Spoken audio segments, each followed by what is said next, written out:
আজি ঘোষণা নহয় নতুন এছপি স্বাস্থ্যমন্ত্ৰী কেশৱ মহন্তৰ এই ঘোষণা এছপি কথা কি কয় নতুন এছপি আমি ফাইনেল কৰিমহে কৰা নাই আজি ল'ব নেকি আজি ঘোষণা নহয় কিন্তু আজি আলোচনা আজি প্ৰকাশ হোৱা কথা আছিল নতুন এছপি কিন্তু এছপিৰ সন্দৰ্ভত আজি অনুষ্ঠিত হ'ব বৈঠকৰ পাছতে কাইলৈ নতুন এছপি ঘোষণা কৰাৰ সম্ভাৱনা আছে 7খন জিলাত অপৰিৱৰ্তিত হৈ আছে কোভিড পৰিস্থিতি যোৰহাট গোলাঘাট লখিমপুৰ শিৱসাগৰ শোণিতপুৰ ডিব্ৰুগড় নগাঁৱত কোভিডৰ ব্যাপক সংক্ৰমণ কেতিয়া ঘোষণা কৰা হ'ব নতুন এছপি কেতিয়াৰ পৰা কাৰ্যকৰী হ'ব এছপি কি ক'লে মুখ্যমন্ত্ৰীয়ে শুনো আহক মুখ্যমন্ত্ৰীৰ এই ভাষ্য আজি এছপি ফাইনেলাইজেশ্যন হ'ব কিন্তু এছপি বৃহস্পতিবাৰৰ পৰাহে কাৰ্যকৰী হ'ব মেট্ৰিক হায়াৰ ছেকেণ্ডাৰী পৰীক্ষাৰ ফলাফলৰ নামত এতিয়া বৃহৎ কেলেংকাৰীৰ অভিযোগ কামৰূপৰ আইএছ অফিচত এতিয়া কামৰূপ আৰক্ষীৰ বৃহৎ অভিযান মেট্ৰিক আৰু হায়াৰ ছেকেণ্ডাৰী পৰীক্ষাৰ ফলাফলক লৈ বৃহৎ কেলেংকাৰীৰ অভিযোগ মেট্ৰিকত ভাল ৰিজাল্ট দিয়াৰ নামত বৃহৎ ধনৰ লেনদেনৰ অভিযোগ উত্থাপিত হৈছে এতিয়া ধনৰ বিনিময়ত মেট্ৰিক পৰীক্ষাৰ প্ৰথম বিভাগ ষ্টাৰ ডিষ্টিংশ্যন স্থান নিৰ্ধাৰণৰ গুৰুতৰ অভিযোগ হাইস্কুল শিক্ষান্ত পৰীক্ষাৰ ফলাফল ঘোষণাৰ পূৰ্বে মূল্যায়নৰ ক্ষেত্ৰত বিয়াগুম কেলেংকাৰী সংঘটিত হোৱাৰ অভিযোগ উঠিছে এতিয়া কামৰূপ জিলা স্কুলসমূহৰ পৰিদৰ্শকৰ কাৰ্যালয়ত 4 ঘণ্টা ধৰি অভিযান চলালে কামৰূপ আৰক্ষীয়ে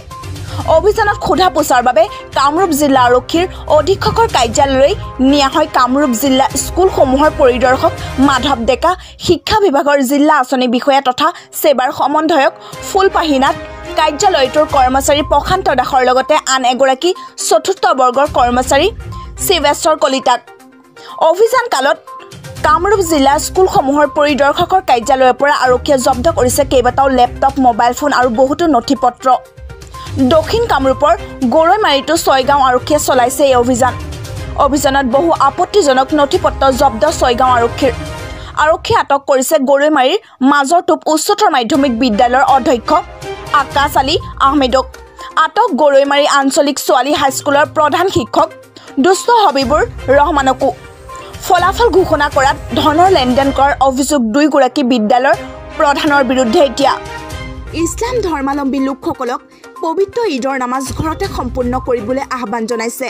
মছজিদত ইমামৰ লগত থাকিব পাৰিব কেৱল 4জন ব্যক্তিহে কোভিড সংক্ৰমণৰ বাবে ঈদ উজ জোহা পালনক লৈ এতিয়া শিৱসাগৰ প্ৰশাসনৰ নতুন নীতি নিৰ্দেশনা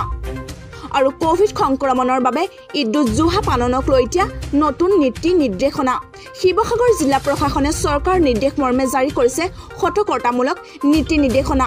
যেটো জিলাখনত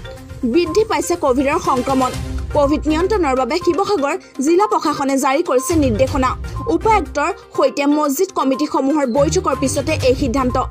জিলা প্ৰশাসনৰ নীতি নিৰ্দেশনা মানি চলিবলৈ এতিয়া ৰাইজক আহ্বান উপায়ুক্তৰ সকলোকে শান্তি শৃংখল বজাই ৰাখি ঈদ উদযাপন কৰিবলৈ আহ্বান জনাইছে অসমতে নহয় সমগ্ৰ দেশতে হৈছে এতিয়া মূল্য বৃদ্ধি ৰঞ্জিত দাসৰ মূল্য বৃদ্ধিক লৈ এতিয়া প্ৰতিক্ৰিয়া প্ৰকাশ অসমতে নহয় সমগ্ৰ দেশতে হৈছে এই মূল্য বৃদ্ধি এই মন্তব্য খাদ্য আৰু যোগান মন্ত্ৰী ৰঞ্জিত কুমাৰ দাসৰ বঙাইগাঁৱত কোভিডত স্বামী হৰা হোৱা মহিলাসকলৰ মাজত চেক বিতৰণ কৰি ৰাজ্যত শেহতীয়া মূল্য বৃদ্ধি প্ৰসংগত মন্ত্ৰীজনে এই মন্তব্য কৰে দেশৰ বাকী ৰাজ্যৰ তুলনাত অসমত সামগ্ৰীৰ মূল্য কম যদিও অসমত উৎপাদন নোহোৱা আৰু পৰিবহণ ব্যয়ৰ ওপৰত নিৰ্ভৰ কৰি কিছুমান সামগ্ৰীৰ মূল্যৰ তাৰতম্য হোৱা বুলি তেওঁ জানিব দিয়ে আনহাতে দেশৰ সকলো প্ৰান্ততে মূল্য বৃদ্ধি হোৱাৰ ফলত অসমতো এই মূল্য বৃদ্ধিৰ সামঞ্জস্য থকা বুলি যোগান মন্ত্ৰীজনে জানিব দিয়ে ইফালে আগন্তুক ৰাজ্যৰ উপনিৰ্বাচনৰ পূৰ্বে বিপিএফ আৰু বিজেপিৰ মাজত মিত্ৰতাক লৈ চৰ্চা চলি থকা প্ৰসংগত তাৎপৰ্যপূৰ্ণ মন্তব্য কৰে মন্ত্ৰীজনে মিত্ৰজোঁটৰ অংশীদাৰ ইউপিপিএল দলে বিচাৰিলেহে বিপিএফৰ মিত্ৰতা সম্ভৱপৰ হ'ব বুলি প্ৰাক্তন ৰাজ্যিক বিজেপিৰ সভাপতিজনে মন্তব্য কৰে উল্লেখ্য যে বঙাইগাঁও উপায়ুক্ত কাৰ্যালয়ত আয়োজিত এক অনুষ্ঠানত অংশ লৈ মন্ত্ৰীজনে কোভিডত স্বামী হৰা হোৱা 27 গৰাকী মহিলাৰ মাজত আৰ্থিক সাহায্যৰ চেক বিতৰণ কৰে 30 ছেপ্টেম্বৰৰ পূৰ্বে প্ৰথম বৰ্ষৰ নামভৰ্তি সম্পূৰ্ণ কৰাৰ নিৰ্দেশ এতিয়া কলেজ বিশ্ববিদ্যালয়সমূহক কৰোনা কালৰ মাজত এতিয়া শনিবাৰে বিশ্ববিদ্যালয় অনুদান আয়োগ চমুকৈ ইউজিচিয়ে 2021 আৰু 22 শৈক্ষিক বৰ্ষৰ নিৰ্দেশনা জাৰি কৰিছে এই নিৰ্দেশনা অনুসৰি শৈক্ষিক বৰ্ষ 2021 আৰু 22ৰ স্নাতক প্ৰথম বৰ্ষৰ পাঠদান 1 অক্টোবৰৰ পৰা আৰম্ভ হ'ব ইউজিচিয়ে দেশৰ সকলো মহাবিদ্যালয় বিশ্ববিদ্যালয় প্ৰথম বৰ্ষৰ পাঠ্যক্ৰমৰ নামভৰ্তি প্ৰক্ৰিয়া 30 ছেপ্টেম্বৰ পূৰ্বে সমাপ্ত কৰিবলৈ নিৰ্দেশনা দিছে 1 অক্টোবৰৰ পৰা পাঠদান আৰম্ভ কৰিব লাগিব ইউজিচিৰ সচিব ৰাজনীশ জৈনে বিশ্ববিদ্যালয়সমূহ উপাচাৰ্য আৰু মহাবিদ্যালয়ৰ অধ্যক্ষলৈ এই নতুন নিৰ্দেশনা প্ৰেৰণ কৰিছে নিৰ্দেশনা অনুসৰি আণ্ডাৰ গ্ৰেজুৱেট তথা স্নাতক প্ৰথম বৰ্ষৰ পাঠ্যক্ৰমত নামভৰ্তি 30 ছেপ্টেম্বৰৰ ভিতৰত সম্পূৰ্ণ কৰিব লাগিব আনপিনে খালী হৈ থকা আসনবোৰ পিছলৈ 31 অক্টোবৰৰ ভিতৰত পূৰণ কৰিব লাগিব 2021 বৰ্ষৰ 31 ডিচেম্বৰলৈকে পৰীক্ষাত উত্তীৰ্ণৰ তথ্যসমূহ গ্ৰহণ কৰিব পাৰিব 2021 আৰু 22 শৈক্ষিক বৰ্ষৰ প্ৰথম ষান্মাসিক প্ৰথম বৰ্ষৰ শিক্ষাৰ্থীৰ পাঠদান 1 অক্টোবৰৰ পৰা আৰম্ভ হ'ব চলিত শৈক্ষিক বৰ্ষ 2020 আৰু 21ৰ টাৰ্মিনেল সেমিষ্টাৰ চূড়ান্ত বৰ্ষৰ পৰীক্ষাসমূহ অফলাইনৰ জৰিয়তে 31 আগষ্টৰ পৰা সমাপ্ত কৰিব লাগিব এই পৰীক্ষা কোভিড-19 প্ৰটকল অনুসৰি অনুষ্ঠিত কৰিব লাগিব দ্বাদশ শ্ৰেণীৰ পৰীক্ষাৰ ফলাফল 31 জুলাইত দিয়া হ'ব বুলি ঘোষণা কৰা হৈছে যদি কিবা কাৰণতে এই ফলাফল ঘোষণাত বিলম্ব হয় তেন্তে উচ্চ শিক্ষাৰ প্ৰতিষ্ঠানসমূহে শৈক্ষিক বৰ্ষ 18 অক্টোবৰৰ পৰা আৰম্ভ কৰিব আনপিনে কোভিড-19ৰ লকডাউন আৰু এই সম্পৰ্কীয় কাৰকৰ বাবে বিত্তীয় সংকটত পৰা পিতৃ-মাতৃসকলে পৰীক্ষা বাতিলৰ পাছত সকলো পুঁজি সম্পূৰ্ণকৈ উভতাই পাব এই প্ৰক্ৰিয়া 31 অক্টোবৰ পূৰ্বে সম্পূৰ্ণ কৰিব লাগিব আনহাতে দেশৰ পৰীক্ষাত দিল্লী বিশ্ববিদ্যালয়ৰ নামভৰ্তিৰ পঞ্জীয়ন 2 আগষ্টৰ পৰা আৰম্ভ হ'ব বিশ্ববিদ্যালয়ৰ নামভৰ্তিৰ সমগ্ৰ প্ৰক্ৰিয়া এতিয়া পঞ্জীয়নৰ পৰা নামভৰ্তিৰ মাচুল আদায় দিয়ালৈকে অনলাইনতে সম্পূৰ্ণ হ'ব মন কৰিবলগীয়া যে ইয়াৰ পূৰ্বে দিল্লী বিশ্ববিদ্যালয়ে 15 জুলাইৰ পৰা নামভৰ্তিৰ পঞ্জীয়ন আৰম্ভ কৰিব বুলি ঘোষণা কৰিছিল যদিও সেয়া পিছুৱাই দি অহা 2 আগষ্টৰ পৰা আৰম্ভ কৰিব দিল্লী বিশ্ববিদ্যালয়ৰ অধ্যক্ষ ৰাজীৱ গুপ্তাই প্ৰকাশ কৰা মতে আণ্ডাৰ গ্ৰেজুৱেট পাঠ্যক্ৰমত নামভৰ্তিৰ পঞ্জীয়ন 2 আগষ্টৰ পৰা আৰম্ভ হ'ব আৰু অন্তিম সময়সীমা 31 আগষ্ট লক্ষণীয় যে পোষ্ট গ্ৰেজুৱেট পাঠ্যক্ৰমৰ পঞ্জীয়ন বিশেষকৈ দিল্লী ইউনিভাৰ্চিটি এণ্ডেছ টেষ্টৰ পঞ্জীয়ন 26 জুলাইৰ পৰা আৰম্ভ হ'ব আৰু এই আবেদনৰ অন্তিম সময়সীমা হৈছে 21 আগষ্ট পিছলা মানুহ ষ্টোনমেনৰ পিছত এবাৰ কলা মানুহৰ আতংক ৰাইজে ধৰি গতালে সন্দেহজনক ব্লেকমেন বঙাইগাঁৱত আটক কলা মানুহৰ ভয়ত গাঁৱত পহৰা দি থকা লোকে কৰায়ত্ব কৰি আৰক্ষীক গতালে সন্দেহযুক্ত লোকক কলা মানুহৰ আতংকৰ মাজতে বঙাইগাঁৱৰ বৈতামাৰীত চাঞ্চল্যকৰ ঘটনা এক কলা মানুহৰ ভয়ত পহৰা দি থকা লোকে আটক কৰিলে এজন সন্দেহজনক লোকক পৰৱৰ্তী সময়ত স্থানীয় লোকসকলে কায়েতপাৰা গাঁওৰক্ষী বাহিনীৰ সহযোগত লোকজনক আৰক্ষীক চমজাই দিয়ে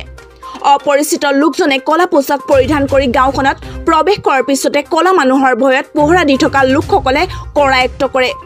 আটকাধীন লোকজনৰ লগত আৰু 4জন লোক আছিল বুলি গাঁওৰক্ষী বাহিনীয়ে জানিব দিছে যদিও বাকীসকলৰ সংসূত্ৰ উদ্ধাৰ হোৱা নাই সম্প্ৰতি লোকজনৰ বিষয়ে আৰক্ষীয়ে তদন্ত আৰম্ভ কৰিছে আটকাধীন লোকজনৰ ঘৰ বাংলাদেশত বুলি স্থানীয় ৰাইজে সন্দেহ ব্যক্ত কৰিছে যদিও বৰ্তমানলৈ প্ৰকৃত পৰিচয় লাভ কৰিবলৈ সক্ষম হোৱা নাই ঘটনাৰ খবৰ পাই জিলা আৰক্ষী অধীক্ষক স্বপ্ননীল ডেকাই অঞ্চলটোত উপস্থিত হৈ পৰিস্থিতিৰ বুজ লয় বঙাইগাঁৱৰ বিভিন্ন অঞ্চলত কলা মানুহৰ আতংক চলি থকাৰ ফলত আৰক্ষী প্ৰশাসনে ৰাইজৰ মাজত সজাগতা সৃষ্টিৰ বাবে পদক্ষেপ হাতত লোৱা বুলি আৰক্ষী বিষয়াজনে জানিব দিয়ে আনহাতে গাঁওসমূহত আৰক্ষীয়ে যোগাযোগ কৰি পহৰাৰ ব্যৱস্থা কৰাৰ লগতে যিকোনো পৰিস্থিতিতে আইন হাতত তুলি নল'বলৈ তেওঁ ৰাইজক আহ্বান জনায় তৃতীয় জোৱাৰক লৈ এতিয়া কেন্দ্ৰৰ সকিয়নি কোভিড পৰৱৰ্তী 100 দিন অত্যন্ত জটিল দেশৰ বাবে পৰৱৰ্তী 100ৰ পৰা 125 দিন অতিকে জটিল আসন্ন কোভিড-19ৰ তৃতীয় জোৱাৰক লৈ এতিয়া দেশবাসীক সকিয়নি কেন্দ্ৰৰ নীতি আয়োগৰ সদস্য ডক্টৰ ভি.কে. পলে শুকুৰবাৰে নতুন দিল্লীত এখন সংবাদ মেলত দেশৰ বাবে পৰৱৰ্তী 100 দিন অতি জটিল বুলি উল্লেখ কৰি কোনো কাৰণতেই কোভিড-19ৰ প্ৰটকল অনুকৰণত আত্মতুষ্টি নকৰিবলৈ দেশবাসীক সকিয়নি দিছে উল্লেখ যে সংবাদ মেলত নীতি আয়োগৰ সদস্যগৰাকীয়ে কয় যে কোভিড-19ৰ দ্বিতীয় জোৱাৰ এতিয়াও অব্যাহত আছে আৰু এই জোৱাৰত সংক্ৰমণৰ হাৰ পুনৰ বৃদ্ধি পাবলৈ ধৰিছে তাৎপৰ্যপূৰ্ণ যে কিছুদিন পূৰ্বে বিশ্ব স্বাস্থ্য সংস্থাই বিশ্বৰ বিশ্বই কোভিড-19ৰ তৃতীয় জ্বৰৰ প্ৰাৰম্ভিক পৰ্যায়ত থকা বুলি সকিয়নি প্ৰদান কৰাৰ পাছত শুকুৰবাৰে নীতি আয়োগৰ সদস্যগৰাকীয়ে কোভিড-19 প্ৰটকল মানি চলিবলৈ আহ্বান জনাইছে প্ৰধানমন্ত্ৰী নৰেন্দ্ৰ মোদীয়ে ইতিমধ্যে আসন্ন কোভিড-19ৰ তৃতীয় জ্বৰক লৈ সকলো পদক্ষেপ গ্ৰহণ কৰিবলৈ ৰাজ্যসমূহৰ লগতে কেন্দ্ৰীয় মন্ত্ৰালয়সমূহক নিৰ্দেশ দিছে অনুকিয়াব পাৰি যে ডেল্টা প্ৰকৰণৰ দ্বাৰা সংক্ৰমিত হৈ আছে দেশৰ ভেকচিন লোৱা লোক ICMR অধ্যয়ন মতে ডেল্টা ভেৰিয়েণ্টৰ দ্বাৰা ভেকচিন লোৱা লোক 84% আক্ৰান্ত হৈছে দেশৰ 17 ৰাজ্য মহাৰাষ্ট্ৰ কেৰালা গুজৰাট উত্তৰাখণ্ড কৰ্ণাটক মণিপুৰ অসম জম্মু কাশ্মীৰ চণ্ডীগড় ৰাজস্থান মধ্যপ্ৰদেশ পঞ্জাৱ পুডুচেৰী নতুন দিল্লী পশ্চিম বংগ আৰু তামিলনাডুৰ পৰা নমুনা সংগ্ৰহ কৰাৰ পাছত ভেকচিন লোৱা লোকো ডেল্টা প্ৰকৰণত আক্ৰান্ত হোৱাটো নিশ্চিত হৈছে 84%ৰ ভিতৰত 71% উপসৰ্গ থকা আৰু বাকি 29% উপসৰ্গবিহীন ডেল্টা প্ৰকৰণত এতিয়া আক্ৰান্ত হৈছে